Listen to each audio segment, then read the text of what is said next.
जो हैं, आज भी हमारा टॉपिक जो है वो है जी measures to control the our population. ऐसी कौन सी मेजर्स हैं जिनको हम अपना के जो हैं जो अवर पॉपुलेशन को कंट्रोल कर सकते हैं। तो इसके लिए जो हैं वो आपके क्या क्या तरीके हैं कि अगर आप ये यूज़ करें तो डेफिनेटली आप उनको कंट्रोल कर सकते हैं। उनमें जी सबसे पहला तरीका जो है पॉपुलेशन को कंट्रोल करने का वो ये है जी अवर पॉपुलेशन को कि आप बर्थ रेट को कंट्रोल करें। यानी कि गवर्नमेंट लेवल के ऊपर पॉलिसीज़ बनाएँ और उन पॉलिसीज़ के तहत जो है वो आप जो हैं फैमिली प्लानिंग करें। इसके अलावा फैमिली प्लानिंग से होगा कि लोगों को बताया जाए, अवेयरनेस दी जाए कि ज़्यादा बच्चे पैदा करने के क्या नुकसानात हैं, बड़ी फैमिली हो तो उसके क्या नुकसानात हो सकते हैं। तो प्लस जो हैं आप जो हैं सब्सिडीज़ हैं, जैसे आपने अभी जो प्रेज़ेंट गवर्नमेंट के अंदर जो है उन्होंने सब्सिडी दी है कि जो गरीब बंदा जो है वो आपको पता है पहले ही जो गरीब बंदा होता है उसके बच्चे ज़्यादा होते हैं। अब ये है कि अगर आप ऊपर से कहें जी ये ऐलान करें जस्ट कमाई करने के लिए, करप्शन करने के लिए कि हम जी साथ में 3000 रुपया भी देंगे पर बच्चा पैदा करने का, तो इसका मतलब ये है कि आप उसको सब्सिडी दे रहे हैं, आप उसको इंसेंटिव दे रहे हैं कि वो और बच्चे पैदा करें। यानी कि आबादी रोकने के बजाय आप उसको और प्रमोट कर रहे हैं कि आप जो है वो ज़्यादा करें। तो आप जो है इससे जो है गवर्नमेंट पॉलिसीज़ बनाएँ और जिस तरह जो है चाइना है, तो अब चाइना ने जो है वो पॉलिसी बनाई हुई है कि जी पर हेड जो है वो इतने बच्चे होने चाहिए। पहले एक बच्चा था, उन्होंने एक सिर्फ था कि एक पर जो कपल होगा वो एक बच्चे से ज़्यादा पैदा नहीं कर सकता। ठीक है? तो अब जो है उन्होंने बाज़ केसेज़ में 2 बच्चे भी अलाउ कर दिए हैं। तो इस तरीके से हमें भी कुछ ऐसी पॉलिसी बनानी पड़ेगी कि अगर आपके 2 बच्चे या 2 से ज़्यादा होंगे तो आप पे इतना टैक्स इम्पोज़ होगा। ठीक है? तो इस तरीके से कोई शर्त हो या कोई ऐसा रिस्ट्रिक्शन रखी जाए जिससे birth control plus family planning. Family planning में मीन ये है कि लोगों को अवेयरनेस दी जाए कि छोटी फैमिली के क्या फ़ायदे हैं, कंट्री को क्या फ़ायदा है, आपकी फैमिली को क्या फ़ायदा है और ओवरऑल जो है कि अच्छी कैसे आप अच्छी एजुकेशन दिलवा सकते हैं। ये सारी जो चीज़ें हैं वो आपको देनी पड़ेंगी। इसके बाद है use of medicine. Use of medicine and best hospital facilities जो हैं कि आप जो हैं लोगों को जो है एक तो मेडिसिन्स का इस्तेमाल सिखाएं, यानी कि ऐसी मेडिसिन जिनसे बर्थ कंट्रोल होता है या ऐसी मेडिसिन जिससे आपका जो है बर्थ रेट जो है डिक्रीज हो जाता है। तो ये कई सारे जो हैं कई सारे कंट्री के अंदर जो हैं इवन के कई सारे वैक्सीन में जो है ये मिला के ऐसी दवाइयाँ या ऐसी चीज़ें शामिल की जाती हैं जिससे जो है पॉपुलेशन या रिप्रोडक्टिव पावर जो है वो कम हो। ठीक है? तो इस तरह का कोई ऐसी चीज़ हो या जो है क्लिनिकल जो हेल्थ क्लिनिक से रिलेटेड फैसिलिटीज़ हैं कि लोग जो हैं उनको अवेयरनेस हो और अवेयरनेस होने के बाद जो है वो कि अगर 2 या 3 बच्चों के बाद जो है उसका जो है प्रॉपर हिस्ट्री ली जाए और उसका प्रॉपर इलाज किया जाए कि वो फीमेल को स्पेशली ट्रीट किया जाता है ताकि वो मज़ीद जो है वो आगे फ्यूचर में 3 या 4 बच्चों के बाद जो है मज़ीद बच्चे ना पैदा कर सके। तो इस तरह की वो कई सारी फैसिलिटीज़ जो हैं वर्ल्ड ओवर जो हैं लेटेस्ट टेक्नोलॉजी, लेटेस्ट टेक्नीक वो हैं आजकल और सेफ टेक्नीक जो है वो मौजूद हैं। तो ये भी किया जा सकता है। प्लस जो है आपने मैंने पहले कहा कि मेडिसिन कई सारी ऐसी मेडिसिन हैं जो बर्थ कंट्रोल में यूज़ होती हैं मीन कि उनको अप्लाई करने से जो है आगे बच्चे पैदा नहीं होते। तो वो भी यूज़ कर सकते हैं। इसके अलावा लेट मैरेजेस कि जो हैं आप बहुत अर्ली एज के अंदर जो हैं मैरिजेस ना करें। यानी कि गांव देहातों में तो बच्चे 20-20 साल के 15-15 20-20 साल के भी होते हैं तो वो उनकी शादियां करवा देते हैं। शादियां करवाने का मकसद ये होता है कि ये बच्चा अलग हो जाए, खुद ही अपनी बेगम को संभाले और खुद ही अपनी फैमिली की टेक केयर करे। अब चूंकि बच्चे जो हैं इस एज के अंदर 15-20 साल की उम्र के अंदर जो हैं या 25 साल भी ले लें तो अभी इमेच्योर होते हैं मेंटली तौर पे और वो जो नशे नशे में मज़े मज़े में वो कह लें कि काफ़ी सारे बच्चे जमा जाते हैं। तो अगर जो हैं आप मैरिजेज उनकी लेट कराएंगे यानी कि 30 ईयर्स के राउंड अबाउट आप करवाएंगे तो डेफिनेटली जो है उनकी पहले एजुकेशन पे फोकस करें कि वो जो एजुकेशन कंप्लीट कर लें। जब अच्छी तरीके से एजुकेशन कंप्लीट कर लें फिर मेंटली तौर पे मेच्योर हो जाएं तब आप उनकी शादी करें। जब मेंटली तौर पे मेच्योर हो जाएंगे तो फिर आप शादी भी करवाएंगे तो तब भी इतना खतरा नहीं होगा कि वो बहुत ज़्यादा बच्चे पैदा करने के क्यों उस स्टेज पे उस बंदे को पता चल जाता है कि मेरी इनकम क्या है और मैं कितना खर्चा कर सकता हूँ और उसके अकॉर्डिंगली बंदा जो है वो चलता है जो है प्लस जो हैं जो हेल्थ सेंटर मौजूद हो। हेल्थ सेंटर मीन कि आपकी कंट्री के अंदर जो हैं लोकल, स्पेशली लोकल एरियाज़ के अंदर या रूरल एरियाज़ के अंदर जो हैं वो बर्थ कंट्रोल को रोकने के लिए जो हैं, जिस तरह के अभी जो लेडी हेल्थ वर्कर मौजूद है ना, तो वो जो है बराए नाम है। अब जो है उनको तनख्वाही नहीं दी जाती प्रॉपरली, या जो है वो नए लोग भर्ती नहीं किए जाते। तो वो जो नए लोग भर्ती किए जाएँ, हेल्थ क्लिनिक बनाए जाएँ लोकल सतह के ऊपर, और फिर उनको जो है अच्छे तरीके से मोबिलाइज किया जाए, यानी कि वो एक एक घर तक पहुँचे, एक एक खातून तक पहुँचे, एक एक जो फीमेल तक पहुँचे, ताकि जो है वो जो अच्छा मैसेज है जिससे बर्थ कंट्रोल हो सकती है, इसके क्या फ़ायदे हैं, क्या नुकसानात हैं जो हैं ज़्यादा पॉपुलेशन के, तो वो उनको बताए जाएँ। तो जब बताए जाएंगे तो फिर डेफिनेटली किसी हद तक फ़र्क जो है वो उससे भी पता चलेगा। प्लस जो है हाई लिटरेसी रेट, जिस तरह जो है बाहर की कंट्री में, जो इसको डेवलप कंट्री है ना, उन्होंने क्या किया हुआ है कि जो बेसिक एजुकेशन है, जिसको वो 12 ईयर एजुकेशन कहते हैं, कि 12 साल एजुकेशन जो है वो हर बंदे के लिए मस्ट है। अच्छा जी, ये वापस आ जाए जी, थोड़ा सा ये नेट चला गया था। अच्छा जी, अब ये है कि लिटरेसी रेट, लिटरेसी रेट में मीन कि आप जो है कोशिश करें कि अपनी लिटरेसी रेट को इम्प्रूव करें और एजुकेशन लेवल को बढ़ाने की कोशिश करें।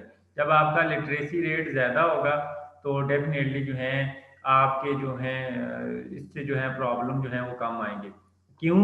कि जब लोग पढ़े लिखे होंगे, लोग जो हैं स्पेशली उनको आपकी इकोनॉमी भी ठीक होगी, प्लस ये जब पढ़े लिखे लोग ज़्यादा होंगे तो फिर रूरल एरियाज, वो जो रूरल काम है या वही जो रूरल एरियाज के अंदर लोग काम कर रहे हैं उसको बेहतर तरीके से करेंगे, प्रोडक्शन के नए तरीके यूज़ करेंगे। तो जब ऐसे तरीके यूज़ करेंगे तो फिर डेफिनेटली आपकी पैदावार, जो फसलों की पैदावार है या आपकी इंडस्ट्री की पैदावार है, वो डेफिनेटली इम्प्रूव होगी। जब इम्प्रूव होगी तो डेफिनेटली जो है लोगों को रोज़गार मिलेगा। जब रोज़गार मिलेगा तो लोग जो हैं वहाँ पे कहीं न कहीं खपत में लगे रहेंगे, और जब खपत में लगे रहेंगे मीन कि बिज़ी रहेंगे, तो जब बिज़ी रहेंगे तो वो डेफ़िनेटली बच्चों की तरफ इतना रुझान नहीं होगा। प्लस जो है कि जो पढ़ा लिखा बंदा होता है, जिसके पास कोई जॉब है या मेल फीमेल दोनों काम करते हैं, स्पेशली फीमेल भी यहाँ पे ज़रूरी है कि फीमेल की लिटरेसी रेट भी ज़्यादा है, कि फीमेल अगर पढ़ी लिखी होगी, वो किसी जॉब पे होगी, कोई काम करती होगी, तो डेफ़िनेटली जो है वो जो है वो उनकी ख्वाहिश उस कपल की या उस जोड़े की होगी कि जितने कम से कम बच्चे हों, ताकि जो हैं वो परेशानी का शिकार ना हों दोनों। तो वो कम से कम है। बाकी भी आप देख लें इस वक्त जो पढ़े लिखे लोग हैं या जो हैं जो शहरों के अंदर लोग रहते हैं, जिनके पास अच्छी जॉब्स हैं या अच्छे ओहदे पे हैं या मालदार हैं, उनके ओवरऑल देख लें बच्चे कम हैं। सबसे ज़्यादा आप बच्चे देखेंगे, जो जितना गरीब है उसके बच्चे उतने ज़्यादा हैं। तो ये इस वक्त सिचुएशन है। क्यों? कि वो जो हैं एक अल्लाह पे डाल के तो हर चीज़ से बड़ी ज़िम्मा हो जाते हैं बंदा ना, कि जी एक पढ़ा लिखा बंदा नहीं है ना, तो वो हर चीज़ अल्लाह पे ज़ात पे डाल के कह दे अल्लाह राज़िक है, बाकी आगे जमाई जाओ, लैंड लगाई जाओ, पूरी फैमिली बढ़ाई जाओ, कोई फ़िक्र नहीं, जो है आगे अल्लाह इनको खुद देगा।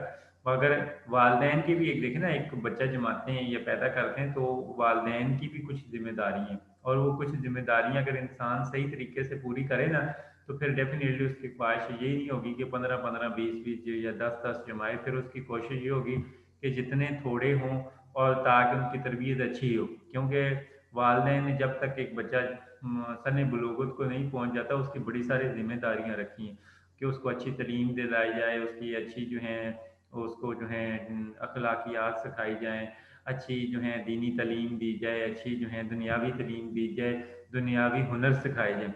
जो सहाबा के दौर में भी जो छोटे बच्चे होते थे उनको जो है वालिदैन उनकी जो है स्टोरियाँ सुना के प्लस उनकी जो है प्रॉपर तदरीस करते थे। आप देखें ना वो बच्चे अभी छोटे-छोटे ही आप देखें ना कि वो बच्चा पैदा होता था ना तो उनको दाइयाँ ले जाती थी विलेजेस के अंदर। वो विलेजेस में क्यों लेके जाते थे कि उनके जो लैंग्वेज थी ना, वो जो फसीह लैंग्वेज थी, जो कह लें कि जो विलेजेस के अंदर लोग रहते थे ना, वो इस अरबी ज़ुबान के ऊपर महारत ज़्यादा रखते थे, वो ज़्यादा फसीह व बलीग जाने जाते थे। इसलिए बच्चे को पैदा होते ही दाइयाँ ले जाती थी, ताकि जो है वहाँ पे जाके बच्चा बढ़ेगा, पले-फूलेगा, तो वो जो है ज़्यादा अच्छा जो है कल लैंग्वेज के अंदर ज़्यादा फसीह व बलीग होगा। तो आप सल्लल्लाहु अलैहि वसल्लम की भी आपने देखा है कि वो जैसे ही पैदा हुए तो दाई हलीमा और इस तरह से वो कई सारी दाइयाँ आईं जो मक्के के अंदर उस वक़्त जितने पैदा बच्चे थे हर घर में, और वो वहाँ से ले जाती।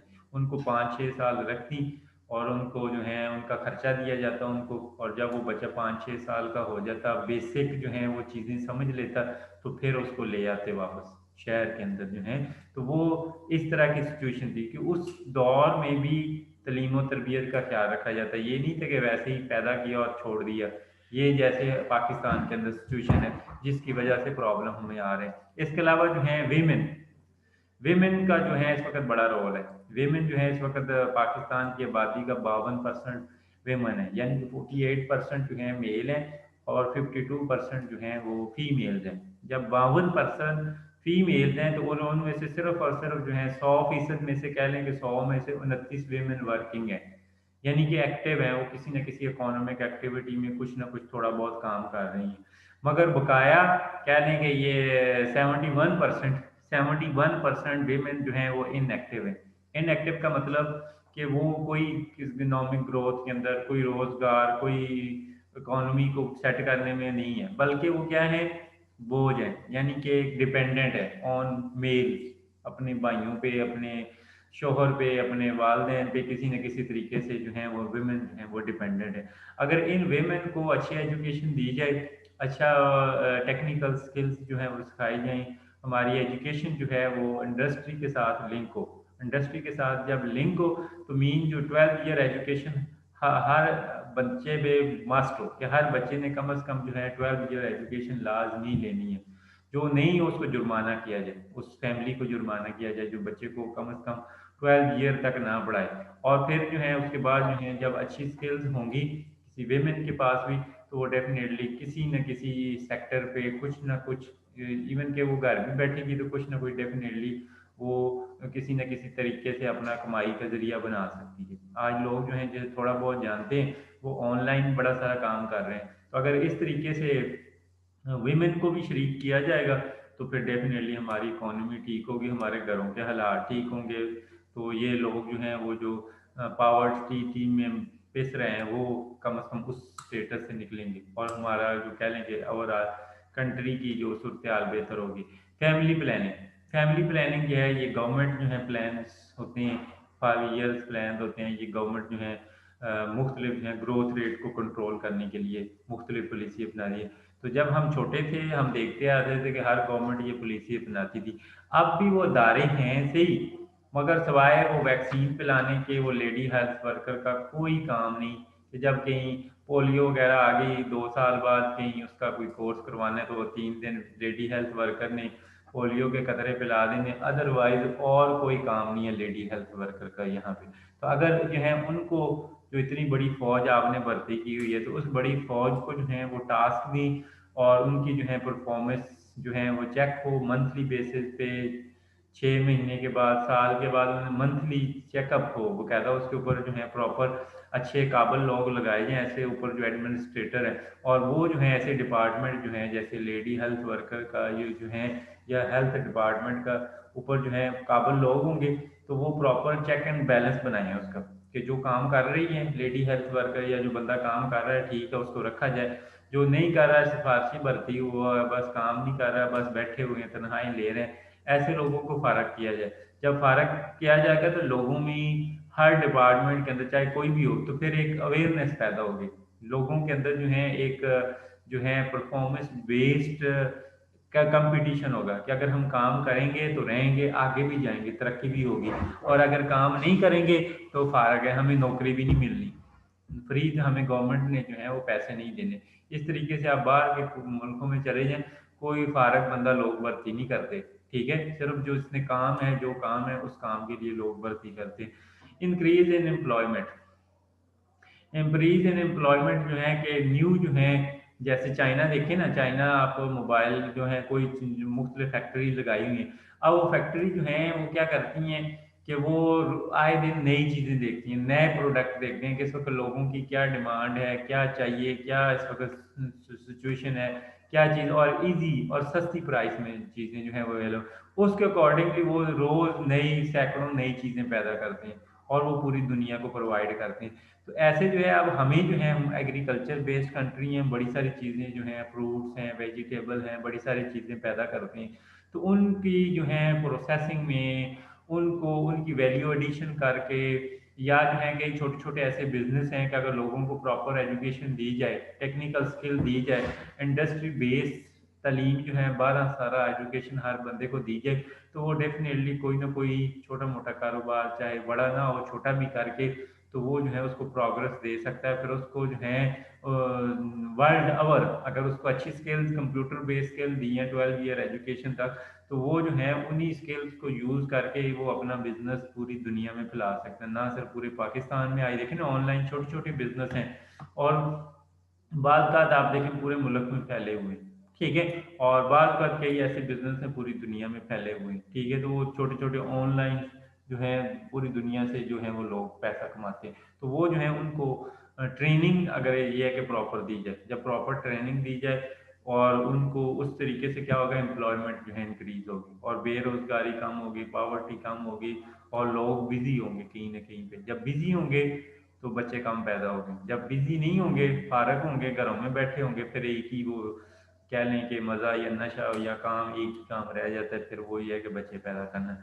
Provision of credit facility, provision of credit facility का मतलब ये है कि जो एग्जिस्टिंग पॉपुलेशन है उसको जो है क्रेडिट फैसिलिटी दी जाए। क्रेडिट फैसिलिटी का मतलब ये है कि जो यंग नौजवान लोग हैं, बेरोजगार लोग हैं, इनको जो है कर्जे दिए जाएं, इंटरेस्ट फ्री कर्जे दिए जाएं, लोन दिए जाएं, और या उनको जो है मुख्तलिफ ऑर्गेनाइजेशन जो है होनी चाहिए जिनको छोटे बिजनेस स्टार्ट करने में, यंग साइंटिस्ट को ट्रेनिंग देनी, लोगों को ट्रेनिंग देनी चाहिए, फिर उनको लोन देनी चाहिए, फिर ये कि उनका काम सेटअप करने में जो है हेल्प आउट करनी चाहिए। जब आपसे हेल्प आउट करेंगे तो जो टैलेंटेड लोग इस वक्त फारग हैं, कोई लोग एमएससी करके, कोई बीएससी करके, कोई पीआईडी करके फारग बैठे हैं, तो जब अगर गवर्नमेंट ने ऐसे अदारे बनाए होंगे, ऐसी जो है एनजीओज बनाई होंगी जो ऐसे लोगों को इक्विप्ड कर रही होंगी कि जो है हमारी यंग पॉपुलेशन है वो इस वक्त फारग ना बैठे, उनको टेक्निकल ट्रेनिंग भी साथ दी जाए कि हमारी जो एजुकेशन है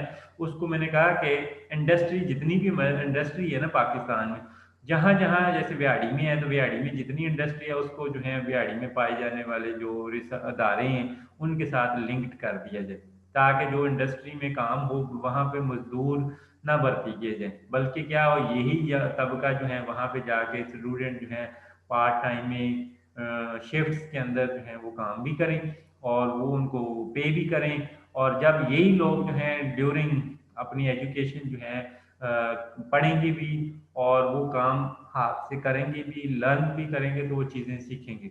जब चीज़ें सीखेंगे तो जब वो यूनिवर्सिटी से, कॉलेज से निकलेंगे बाहर, तो वो डेफिनेटली कुछ करने के काबिल होंगे। वही जो उन्होंने सीखा है ना इंडस्ट्री में या पढ़ाई के अंदर, वो उसको जो है प्रैक्टिकली कहीं इम्प्लीमेंट करने की कोशिश करेंगे। तो बाहर की दुनिया में ऐसे होता है, ये नहीं होता कि अलग से मजदूर, जो अनपढ़ मजदूर हैं वो रखे जाते हैं। वहाँ पे यही होता है कि यही जो तबका जो है, स्टूडेंट तबका जो है, चाहे वो छोटे लेवल से लेके यूनिवर्सिटी तक स्टूडेंट, ये है कि जब वो स्टूडेंट कॉलेज से या यूनिवर्सिटी से या स्कूल से होके आता है, तो वो ये नहीं है कि फारग रहता है, वो हफ्ते में या डेली बेसिस पे 2-3 घंटे 4 घंटे काम करता है। काम क्या करता है, उसको जो है, चाहे वो जो यूनिवर्सिटी में है, जैसे नायब कासद नहीं रखे जाते यूनिवर्सिटी में, क्लर्क नहीं रखे जाते न, यूनिवर्सिटी में मुंशी नहीं रखे जाते, वो सारा तबका यूनिवर्सिटी में कौन काम कर रहा होता है, वो जो उसी यूनिवर्सिटी में पढ़ने वाले स्टूडेंट हैं। यानी कि हॉस्टल में जाएं तो हॉस्टल में आपको जो हॉस्टल के जितने इंतजाम हैं वो बच्चे चला रहे हैं, ठीक है। यानी कि उनके ऊपर बैठाए हुए हैं, जो एम्प्लॉयर हैं वो बैठाए हुए हैं, नीचे जिन्होंने काम करने हैं, क्लर्कों का काम करने हैं, राइटिंग का काम करना है, रिकॉर्ड कीपिंग का काम करना है, लैब्स के अंदर लैब असिस्टेंट का काम करना है, लैब टेक्नीशियन का काम करना है, जो भी काम करना है, या सेक्रेटरी के तौर पे, सेक्रेटरी, किसी के सेक्रेटरी के तौर पे काम करना है, कुछ भी करने हैं, वो सारे बच्चे कर रहे हैं। जब बच्चे कर रहे हैं तो बच्चों को क्या हो रहा है कि वो माँ बाप पे डिपेंडेंट नहीं है, उनको क्या होता है कि अपनी जॉब के साथ साथ हफ्ते की बेसिस पे कुछ ना कुछ अर्निंग होती रहती है, उसी अर्निंग से वो अपना गुजारा करते रहते हैं, अपने स्कूल का खर्चा, अपने कॉलेज का, अपने यूनिवर्सिटी का खर्चा चलाते रहते हैं। कुछ लोग कैफे पे, कुछ रेस्टोरेंट्स पे, कुछ पंप के ऊपर कई सारे ऐसे लोग मुख्तलिफ काम कर रहे होते हैं छोटे छोटे, कुछ ट्विस्ट ट्यूटरिंग कर रहे हैं, कई सारे ऐसे काम हैं। तो जब वो लोग जो हैं उनको फिक्र ही नहीं होती अपनी जो एजुकेशन के जो खर्चे होंगे, 12 ईयर एजुकेशन तो वैसे ही फ्री है, 12 ईयर एजुकेशन के बाद भी उन्हें कोई मसला नहीं होता। तो जब वो खुद करते हैं तो वो वालदेन के ऊपर डिपेंडेंट नहीं होते। ठीक है, जब वालदेन पे डिपेंडेंट नहीं होते यानी कि वो खुद करके खा रहे हैं, तो इस तरीके से आपकी जो 100% पॉपुलेशन है वो इस वक्त खपत हो रही है, और 100% पॉपुलेशन जो है वो इस वक्त जो है वो इकोनॉमिक एक्टिविटी के अंदर शामिल है। जबकि पाकिस्तान में देखें 30 साल तक तो बच्चा वालदेन पे डिपेंडेंट होता है कि 25-30 साल तक जब तक वो कहीं सेट नहीं हो जाता। तो जब बच्चा 30 साल तक डिपेंडेंट है तो 60 साल तो उसकी टोटल उम्र है। तो वो बेचारे जो हैं पिस के रह जाते हैं, और माड़ा बंदा जो है अच्छी पढ़ाइयों के खर्चे बर्दाश्त ही नहीं कर सकता। तो ये इश्यूज हैं हमारे मुल्कों के साथ। Growth of small scale and cottage industry, छोटी छोटी इंडस्ट्री घरों में ये जो कर रहे हैं ना, कोई छापे बुन रहा है, कोई कलीन बुन रहा है, कोई जो है हाउस की हनी बीज पाल रहा है, कोई सिल्क वर्म पाल रहा है, कोई ऐसे छोटे छोटे काम जो हैं वो चाहे वो ऑनलाइन है या विद हैंड्स है, कोई स्वेटर बुनता है, या कई सारे लोग जो हैं वो ब्राइड्स के वो कपड़े बुनते हैं, वो कढ़ाइयाँ करते हैं। तो अगर आप उनको बच्चों को प्रॉपर ट्रेनिंग दें college level university level, knitting की, सीइंग की, कि वो सिलाई कर सकें, वो कपड़े बुन सकें, तो ये सारे लोग बच्चे जो हैं वो पार्ट टाइम में आके वो कर सकते हैं। और जो घर बैठी खवातीन है जो बहुत ही नहीं निकल सकती, तो अगर उसको प्रॉपर एजुकेशन हो तो वो घर में बैठे बड़े सारे पैसे कमाएगी। इसके अलावा जो है बायोडाइवर्सिटी, बायोडाइवर्सिटी मीन कि हमारे पास जितनी भी चाहे वैरायटी है, प्लांट्स की वैरायटी है, इंसेक्ट्स की वैरायटी या एनिमल्स की वैरायटी है, उनको इम्प्रूव किया जाए। उनसे होने वाले जो प्रोडक्ट्स हैं हमें ज़्यादा से ज़्यादा मिलेंगे। जब ज़्यादा से ज़्यादा मिलेंगे तो ज़्यादा से ज़्यादा रोज़गार, ज़्यादा से ज़्यादा मौके, और ज़्यादा से ज़्यादा हमारी एक्सपोर्ट्स होंगी। हमारी इम्पोर्ट जो हैं, जो दरामदात हैं वो कम हो जाएंगी। जब कम होंगी तो हमारा पैसा बाहर कम जाएगा, जब बाहर कम जाएगा तो हमारी इकोनॉमी स्ट्रांग होगी, जब इकोनॉमी स्ट्रांग होगी तो लोगों को रोज़गार ज़्यादा मिलेगा, जब रोज़गार ज़्यादा होगा तो बच्चे कम पैदा होंगे। ठीक है, तो ये जो है टैक्स बेनिफिट ऑफ कंसेंट जो या जो है कंसेशंस जो हैं, ऐसे लोग जिनकी देखा जाए कि जो फैमिली जिनकी कम है, ठीक है, या जो पढ़ी लिखी फैमिली है, ऐसी फैमिलीज को कंसेशंस दी जाएं, यानी कि इनके ऊपर जो है टैक्स बेनिफिट दिए जाएं। उनको रखा जाए कि अगर आपका फैमिली बड़ी होगी, बच्चे ज़्यादा पढ़ेंगे, तो पर बच्चा आपको इतना टैक्स पे करना है, इस तरीके से रखे जाएं। तो वो जो है जब लोग सोचेंगे नहीं भी ये तो अब तो बच्चे पैदा करने में भी टैक्स है, तो फिर जो है डेफिनेटली बच्चे लोग सोच समझ के पैदा करेंगे। ये नहीं है कि अन्य जो है कोई काम नहीं तो फिर बच्चे पैदा कर लो। ठीक है, तो ये जो है ये लोगों के अंदर कंसेप्ट खत्म होगा। और अगर आप जो है कंसेशन उसको उल्ट देंगे तो फिर उल्ट नतीजा आएगा। तो इसलिए जो है कंसेशन जो है ऐसे फैमिलीज को, जो स्मॉल फैमिलीज हैं, उनको दी जाएं, और जो है टैक्स बेनिफिट्स दिए जाएं। बेनिफिट्स का मतलब ये है कि उनको कम टैक्स पे करना पड़े। जो ज़्यादा बच्चा पैदा कर रहा है उसकी रजिस्ट्रेशन और उसको टैक्स पे करना पड़ेगी, या आपने बच्चा पैदा किया तो अब आप टैक्स भी पे करें। तो वो फिर डेफिनेटली लोग जो हैं वो कोशिश करेंगे कि कम बच्चे पैदा करें जितने ज़रूरी हैं। ये नहीं है कि अ, बेतहाशा बच्चे पैदा करेंगे। तो ये जो हैं ओवरऑल कुछ फैक्टर्स हैं। इसके अलावा भी बड़े सारे फैक्टर्स हैं कि अगर इन फैक्टर्स को ज़हन में रखा जाए, इनको गवर्नमेंट लेवल के ऊपर, प्लानिंग लेवल के ऊपर जो है मुल्की सतह पे फ़रोग दिया जाए, तो लोग जो हैं वो डेफिनेटली जो हैं वो जो है अब अल्टीमेटली कह लें कि बर्थ रेट हमारा कंट्रोल होगा, हमारी पॉपुलेशन कंट्रोल होगी। और अगर आने वाले दिनों में ये कंट्रोल ना हुई तो जो सिचुएशन आज देख रहे हैं ना कितनी ख़राब है, और सिर्फ 5-10 सालों में, या आप 2000 की बात ले लें, 2002 या 2005 तक की बात ले लें, तो आपको ना इतनी गंदगी, ना इतना एनवायरमेंटल चेंज, ना इतना जो है डिग्रेडेशन, ना इतनी आपकी ज़मीन की जो है डिस्ट्रक्शन, ऐसी कोई शय नज़र नहीं आ रही। मगर ये 10-15 सालों में इतनी तेज़ी के साथ जैसे आबादी चेंज हुई है, तो अब अगर एक बंदे के 8-8 बच्चे हैं, तो कल को आबादी जब 8 की शादियां होंगी, तो आप सोचेंगे एक बंदे के 8 बच्चे और 8 की शादियां हों, तो वो फिर 8 से आगे कितने पैदा होंगे। तो एक वो कह लें कि यूरेनियम का वो चेन चल रही है, तो वो जितनी तेज़ होगी उतना उसका इम्पैक्ट ज़्यादा होगा। और उतनी जो आप कहेंगे ना कि महंगाई कंट्रोल नहीं हो रही, तो महंगाई बढ़ेगी, ठीक है, बेरोजगारी बढ़ेगी, ठीक है, और जो कत्लो गारत जो है, चोर डकैती ये बढ़ेंगे, क्राइम्स रेट बढ़ेंगे। तो अगर आपने इन सारी चीज़ों को कंट्रोल करना है, मैनेज करना है, तो जिस तरह आप देखें सारी दुनिया के अंदर जो है डेवलप कंट्री जो है, उन्होंने जो मॉडल या जो तरीके या जो चीज़ें अपनाई हुई हैं, आप भी वही अपनाएं।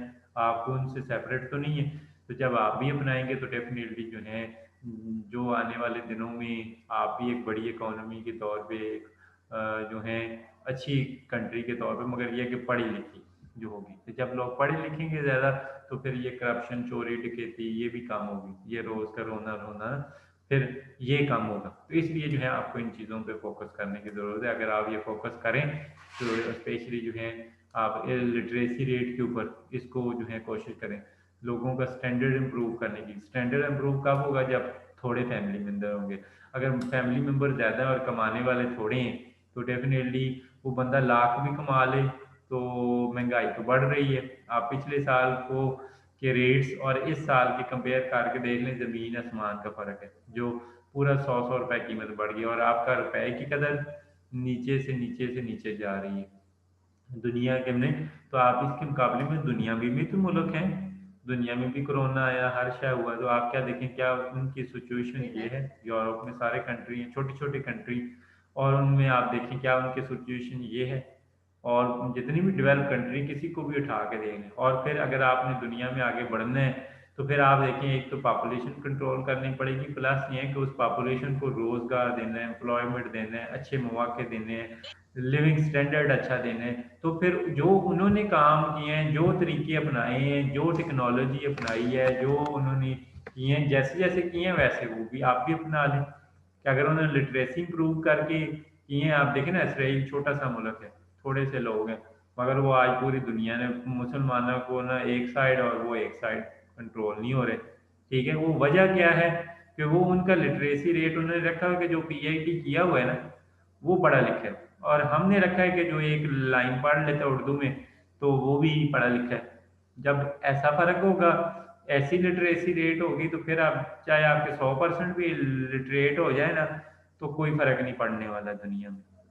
ते मगर वो देखें, एक तरफ वो है कि उनका पढ़ा लिखा वो बंदा है कि जो गिना जाता है गवर्नमेंट के कागजों में, जो पीआईडी किया हो। पीआईडी क्या होता है? इस वक्त पूरा फिलोसफर होता है, फिर डॉक्टर ऑफ फिलासफी उसे कहते हैं ना, डिग्री को हम। तो डॉक्टर ऑफ फिलासफी क्या है कि इस वक्त फिलासफर है जो उस फील्ड का बेस्ट नॉलेज जानता है। तो वो बंदा है एक्चुअली। तो हर बंदा अपने फील्ड के अंदर, हर बंदा अपने कह लें कि जो डिसिप्लिन के अंदर, हर बंदा जो है अपने एक्सपर्टीज के अंदर जो है एक पूरा जहान आबाद है। तो जब पूरा जहान आबाद है तो फिर उन्होंने पूरे मुसलमानों को देख लें, आगे नहीं लगाया हुआ, देख लें थोड़े से लोगों ने, सिर्फ हमें ही नहीं पूरी दुनिया को लगाया हुआ है। इस वक्त पूरी की वर्ल्ड इकोनॉमी है, चाहे यूएसए की इकोनॉमी हो, चाहे यूरोप की इकोनॉमी हो, तो वो इस वक्त यहूदियों के हाथों में है।